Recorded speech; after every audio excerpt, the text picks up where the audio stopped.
तेह्रथुमको छतर गाउँपालिका ward number 6 स्थित सुदापको च्याङलुङ गुफा निर्माणमा चरम भ्रष्टाचार भएको आशंका गरिएको छ। हालसम्म अलपत्र परेको च्याङलुङ गुफा अहिले भग्नावशेषको रूपमा परिणत हुने सम्भावना बढेको छ। पर्यटन प्रवर्धनको लागि निर्माण भएको सो स्थल अहिले नजिकैको तीर्थ हेला जत्तिकै भएको छ। दर्शक महानुभावहरू, त्यहाँ निर्माण भएको भौतिक संरचनाले अहिले जीर्ण रूप लिन थालेका छन्। झन्डै 3 करोड लगानीमा निर्माण भएको च्याङलुङ गुफा अहिले छतर गाउँपालिकाले समेत व्यवस्था गरेको कारण लापरवाहीपूर्ण अवस्था भएको छ। उक्त गुफाको भौतिक संरचना निर्माण हुँदै गर्दा छतर गाउँपालिकाले निर्माण व्यवसायी ठेकेदारलाई पूर्ण रूपमा भुक्तानी नदिएको, उक्त ठेक्काको कार्य गर्दा गर्दै ठेकेदारले 1 करोड रुपियाँ कामको रकम पाएको, तर ठेकेदारले पाउनुपर्ने थप 20 लाख रुपियाँ उक्त कार्यको रकममा नपाएको र सोही रकमको लागि बारम्बार फोन गर्दा समेत पालिका अध्यक्ष सन्तोष तिगेलाले केही गरी कुनै हालतमा फोन नउठाएको वा सम्पर्कमा नआएको समेत भौतिक निर्माण व्यवसायी ठेकेदारको गुनासो रहेको छ। उक्त कार्यको लागि परारको साल रु 8 लाख छुट्याए तापनि पालिकाले ठेकेदारलाई नदिएको, काम लगाएको तर भुक्तानी भने नदिएको निर्माण व्यवसायी पीडित ठेकेदार बताउँछन्। हेर्नुस् यो रिपोर्ट।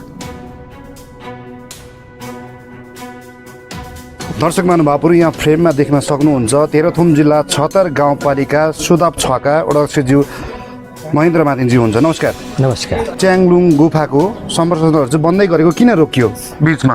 यो रोकिएको सवालमा चाहिँ म वार्ड अध्यक्ष भइसके पछाडि पनि मैले निरन्तर फलो गरिरहेको थिएँ। मैले गाउँसभाहरूमा पनि यो च्याङलुङ गुफा पर्यटकीय स्थलको विषयमा मैले पटक पटक आवाजहरू उठाइरहेको थिएँ। त्यो पालिकाबाटै टेन्डर आह्वान गरिसकेर चाहिँ सञ्चालनमा आएको यो लगभग 75-76 जस्तै लाग्छ मलाई। यो पहिला पूर्व अध्यक्षज्यू मार्फतबाट यो सुरुवात भएको एउटा चाहिँ संरचना हो। त्यो संरचना पुरा नभइरहँदाखेरि यो यतिको ठुलो हाम्रो पर्यटकीय स्थलको रूपमा चाहिँ विकसित गराएर अगाडि लानुपर्छ भन्ने हिसाबले हिजो हामी सामाजिक हिसाबमा काम गर्दै आउँदाखेरि पनि सुदापको क्षेत्रलाई, एउटा छतरको क्षेत्रलाई चाहिँ पर्यटकीय स्थलको रूपमा अगाडि बढाउनुपर्छ भनेर यसको एजेन्डा बोकेर हामी अगाडि बढेको थियौँ।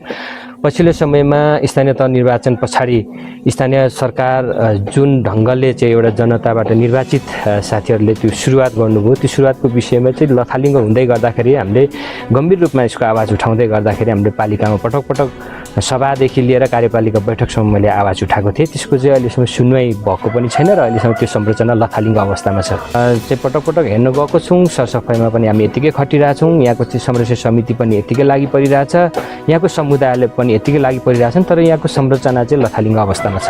यो किन रोकियो भनेर पालिका अध्यक्षज्यूलाई तपाईँले प्रश्न राख्दा के भन्नुहुन्छ, उहाँले के जवाब दिनुहुन्छ हजुरलाई? त्यो माथिदेखि बजेट आउन बाँकी छ भन्नुहुन्छ, कति चाहिँ पालिकाबाट भुक्तानी दिनु बाँकी छ भन्नुहुन्थ्यो र केही दायित्वको रूपमा चाहिँ सर्दै आएको बजेट पनि थियो। तर अहिले पछिल्लो समयमा चाहिँ दायित्वको रूपमा चाहिँ बजेट अगाडि सरेको कि चाहिँ कार्यपालिकाले चाहिँ निर्णय गरेको चाहिँ छैन। ठेकेदार साहबले के भन्नुहुन्छ? ठेकेदार साहबलाई हामीले पटक पटक सम्पर्क गर्दा मैले नै बढी मात्रामा चाहिँ 6 नम्बर वडाको समुदायले चाहिँ यो च्याङलुङ गुफा चाहिँ लथालिङ्ग अवस्था, यो संरचना चाहिँ किन भयो त भनेर म कहाँ वडामा र मलाई व्यक्तिगत हिसाबले जहाँ भेटे पनि उहाँहरूले यो आवाज उठाउनु भएको थियो।